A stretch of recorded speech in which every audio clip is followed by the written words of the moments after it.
Some newly released data that suggests our nation's veterans are in dire need. A preliminary report released this week by the Council on Criminal Justice finds that about 1/3 of veterans admitted to having been arrested at least once in their lives.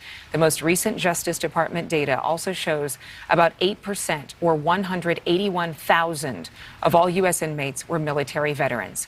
Joining us this morning is Colonel Jim Seward, Director of the Veterans Justice Commission, the very commission that's been tasked with trying to find out exactly why so many veterans are incarcerated right now. Let's touch on these numbers. They're pretty staggering. Clearly, we've not been doing enough as a country. So is there new support for veterans in light of the data? Well, good morning, Adrienne. Yes, there is.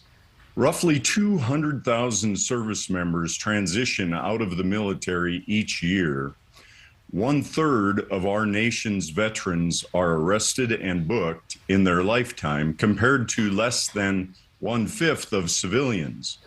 As you know, we ask our young men and women ages 18, 19, 20 to fight and win our nation's wars.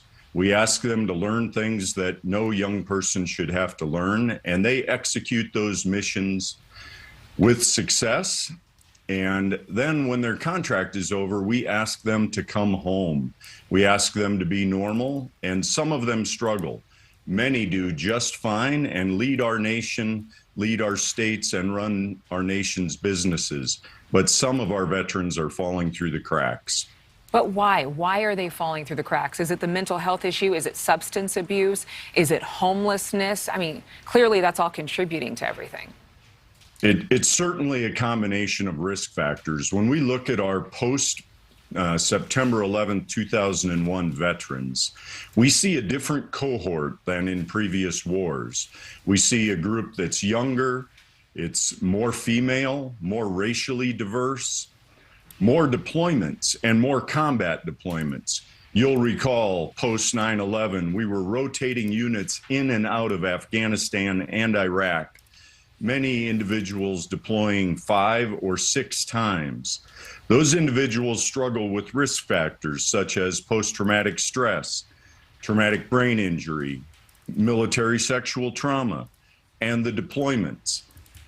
When we stack all of those things together and maybe add in substance use disorder, we see that our post 9/11 veterans have higher rates of PTSD than previous cohorts, and veterans with multiple deployments are 3 times more likely to have PTSD.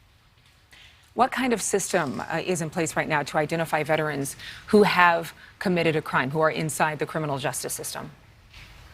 As the Council on Criminal Justice has launched this commission, the Veterans Justice Commission, chaired by Secretary Hagel, we began to take a look at the research that exists.